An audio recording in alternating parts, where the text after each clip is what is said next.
Assalamualaikum warahmatullahi taala wabarakatuh. Kita sambung dengan tajuk hal bahagian 2. Okey, ada benda yang saya nak betulkan di bahagian 1. Bukan daripada segi point tapi daripada segi terjemahan dia.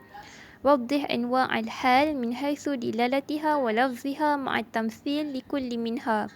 Okey, yang pertama al-akthar an takuna muntaqilatan mushtaqatan. Kebanyakan hal ni datang dalam keadaan dalam kebanyakan hal adalah sifat yang berubah-ubah dan mushtaq. Muntaqilatan sifat yang berubah, mushtaqah dan mushtaq.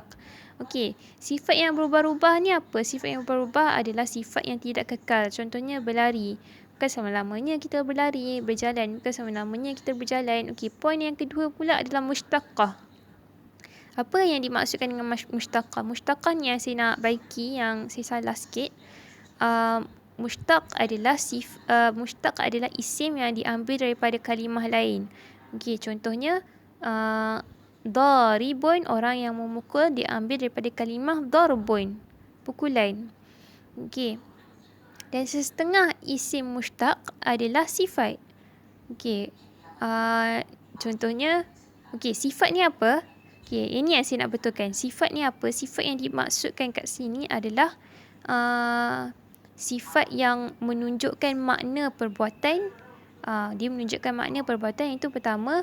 Dan yang kedua, dia menunjukkan pelaku. Contohnya daribun tadi, dia menunjukkan makna perbuatan memukul, dan dia juga menunjukkan pelaku yang memukul. Yang tu yang dimaksudkan dengan sifat. Okey, itu sahaja yang saya nak bagi. Okey, kita masuk yang seterusnya. Hal yasihhu, cuba tengok soalan nombor 5 ni. Hal yasihhu maji'ul hal ma'rifah. Adakah sah hal ni datang dalam keadaan ma'rifah? Okey. Jumhurun nahwiyin, jumhur ulama nahwu dia cakap apa? Annal hal la takunu illa nakirah. Jumhur ulama nahwu berpendapat bahawa hal tidak datang kecuali dalam nakirah. Maksudnya apa? Maksudnya hal datang dalam keadaan nakirah saja.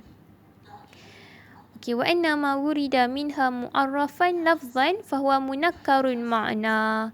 Okey, mereka berpendapat hal yang dalam keadaan makrifah ni, sekiranya hal tu dalam keadaan lafaz yang makrifah, maka dia mengandungi makna yang nakirah.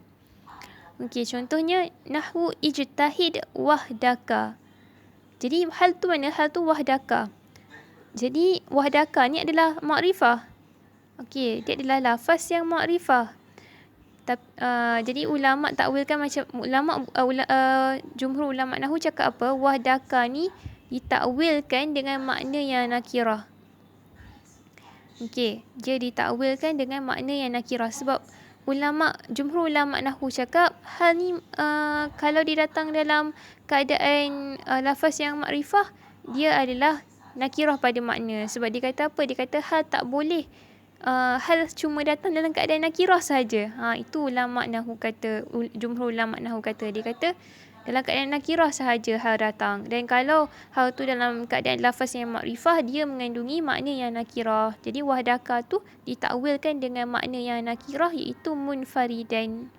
Okey, kalau al-Baghdadiyun wa Yunus, dia cakap apa pula? Dia cakap yajuzu ta'riful hal mutlaqan bila ta'wil. Dia kata tak apa, boleh kita buat hal ni dalam keadaan makrifah tanpa kita takwilkan dia. Kalau jumhur ulama nahwu kata tak boleh hal kena datang dalam keadaan nakirah. Kalau ada lafaz yang makrifah, maksudnya makna dia ada nakirah, dia kena takwil dengan makna yang nakirah. Kalau al-Baghdadiyun wa Yunus cakap tak apa kalau hal tu dalam keadaan makrifah, tak perlu kita takwilkan dia. Contohnya ja'a Zaidun ar-rakibah. Okey, ar-rakibah yang hal kat sini adalah ar-rakibah. Kemudian al-Kufiyun pula, al-Kufiyun dia kata apa? Dia kata yajuzu maji'ul hal ma'rifah. Dia macam setuju je dengan al-Baghdadiyun. Dia kata boleh hal datang dalam keadaan ma'rifah in tadammanatil hal ma'na syarti wa illa fala. Dia kata boleh hal ni datang dalam keadaan makrifah hanya jika hal ni mengandungi makna syarat. Dan kalau tak mengandungi makna syarat, tak boleh. Okey, contohnya makna syarat ni macam mana kita belajar kan dulu. Saya bagi tahu sikit je lah. Contohnya, in tajlis ajlis. Kalau awak duduk, saya duduk. Macam tu lah lebih kurang syarat kan. Makna syarat. Jadi, macam tu lah lebih kurang syarat kan. Jadi, kalau kat sini, hal dalam makna syarat yang diberi contoh macam mana. Zaidun ar-rakiba ahsanu minhu al-mashya. Zaid apabila di dalam keadaan menaiki kenderaan, lebih baik daripadanya apabila dia dalam keadaan berjalan kaki. Jadi mana hal kat sini ar-rakiba dengan al-mashya? Boleh tak dia datang dalam keadaan makrifah? Boleh. Kenapa boleh? Sebab dia kata boleh datang dalam keadaan makrifah jika hal tu mengandungi makna syarat. Jadi ayat kat sini, hal kat sini mengandungi makna syarat lah.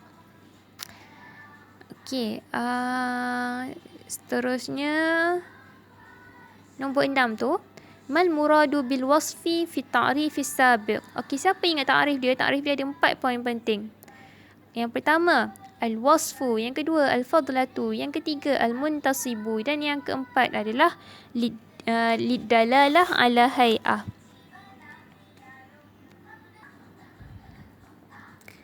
Okey, jadi cuba tengok yang pertama sekali tu dia sebut dalam ta'rif al-wasfu. Jadi apa maksud al-wasfu kat sini? Dia kata, saya dah terang dah tadi tapi saya ulang balik. Ma dalla ala ma'nan wa sahibihi. Apa yang menunjukkan ataupun sesuatu yang menunjukkan makna perbuatan wa sahibihi dan pelakunya. Okey. Contohnya qaim. Okey, qaim. Qaim ni adalah ismul fa'il. Okay, dia mengandungi makna perbuatan yang berdiri dan juga pelaku yang berdiri. Kemudian Hasan. Hasan ni adalah as-sifatul musyabbahah. Dan contoh lain adalah madrubun. Madrubun ni adalah contoh bagi ismul maf'ul. Okay, cuba tengok nota tambahan kat situ. Dekat dalam kotak bawah tu, nampak tak yang bold merah tu? Nota tambahan. Masdar dan sifat berbeza. Dari segi masdar, hanya menunjukkan makna perbuatan tanpa makna pelaku. Contoh masdar adalah darbun. Okay, dia cuma menunjukkan pukulan. Itu makna perbuatan. Tapi dia tak tunjukkan orang yang memukul, tak. Masdar dia hanya menunjukkan makna perbuatan tanpa makna pelaku. Tapi kalau sifat, contohnya daribun, ismul fa'il kan contoh bagi al-wasfu kan. Okey, contohnya daribun. Contohnya daribun ataupun ad-daribu. Dia menunjukkan makna perbuatan yang memukul dan juga dia menunjukkan orang yang memukul. Kemudian yang terakhir adalah hal yasihhu maji'ul hal masdaran. Kisah ke hal ni datang dalam keadaan masdar? Okey. Haqqul hal an yakuna wasfan fa wuqu'uha masdaran ala khilafil asli idh la dilalah fihi ala sahibil ma'na. Haqqul hal, asalnya hal, an yakuna wasfan, perlulah terdiri daripada sifat. Okey, fa wuqu'uha masdaran, maka masdar yang dijadikan hal ala khilafil asli, bercanggah dengan kaedah asal. Idh la dilalah fihi ala sahibil ma'na, apabila tiada petanda yang menunjukkan ia mempunyai makna pelaku. Okey. Hal asalnya dia adalah wasfan. Wasfan tu apa? Macam saya cakap tadi, dia wasfan ni adalah sesuatu kata nama yang mengandungi makna perbuatan.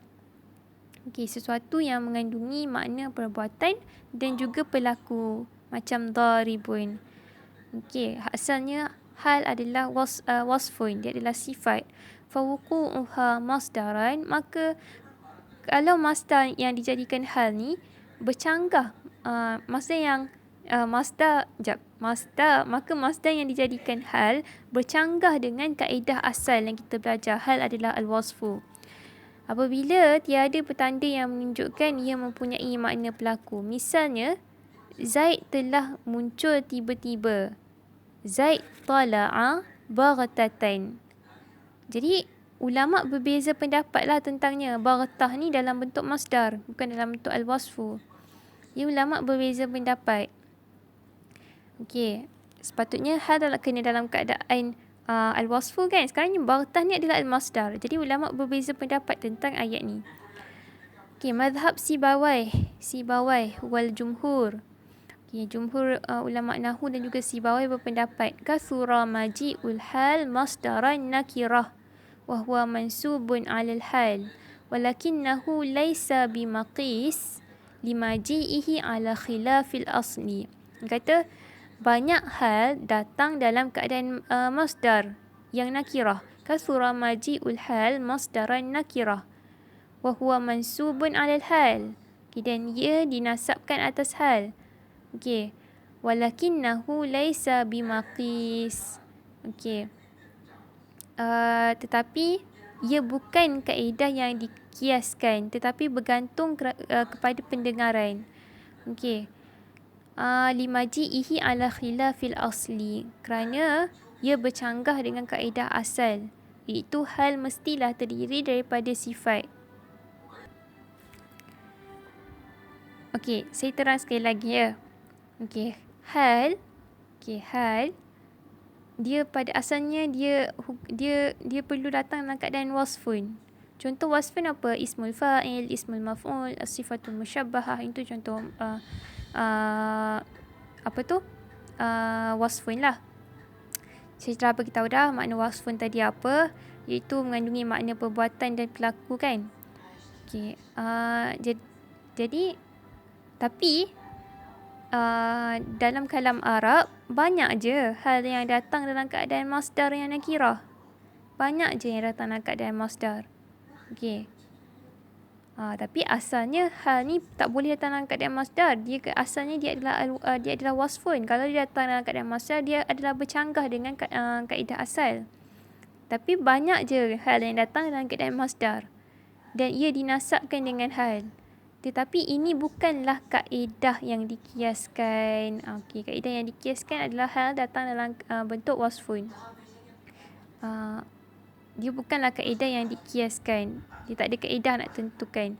Okey, kerana dia bercanggah dengan kaedah, dia bergantung pada pendengaran lah. Bergantung pada pendengaran untuk kita tahu boleh ke tak. Macam tu. Contohnya Zaid tala'a baghtatan. Okey, kalau kat sini dia takwilkan, dia takdirnya adalah Zaid tala'a, bukan takwilkan, takdirnya adalah Zaid tala'a baghitan. Okey, dia baghtatan tu takdirnya adalah baghitan. Baghitan tu kan adalah al-wasfu kan. Okey, baghtah tu al-masdar. Okey, kalau takdirnya baghtah tu adalah baghitan. Okey, kalau al-afkhash dan kejap ya. Al-afkhash dan al-mubarrid. Okey, al-afkhash dan al-mubarrid juga. Baghtah ni dia kata apa? Baghtah ni mansubun alal masdariyah. Dia kata baghtah ni dinasabkan atas masdar. Masdar yang dimaksudkan sini adalah maf'ul mutlak lah. Dia kata baghtah ni dia kata baghtah ni bukan hal, dia dinasabkan atas masdar. Dia dinasabkan atas sebab dia adalah maf'ul mutlak. Okey. Dan amilnya wal amilu fihi mahzuf. Amil dia dibuang. Okey, nahwu Zaidun tala'a baghtatan. Okey. Taqdiruhu tala'a Zaidun yabghutu baghtatan. Kejap ya.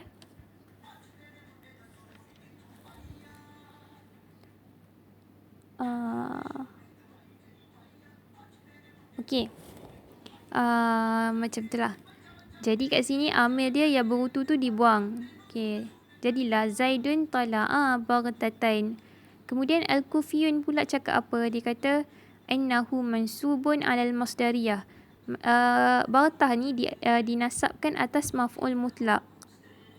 Okey, tapi mana amil dia? Walakinna an-nasib lahu huwal fa'lul madhkur tala'a. Dia sama je macam al-afkhash dan al-mubarrid. Dia kata mansub dengan sebab maf'ul mutlak.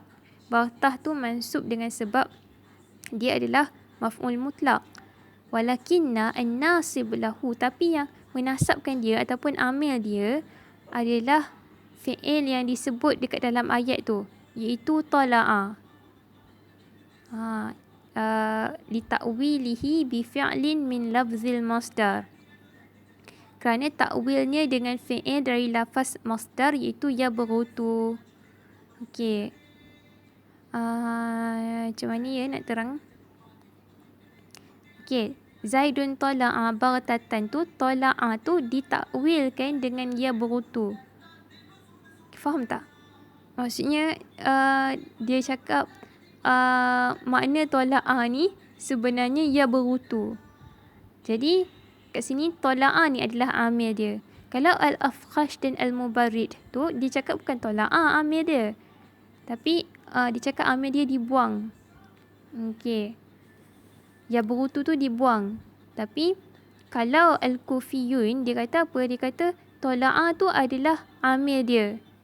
Okey, maksud tala'a tu adalah yabghutu. Macam tu. Itu je lah. Baghtah tu adalah maf'ul mutlak lah.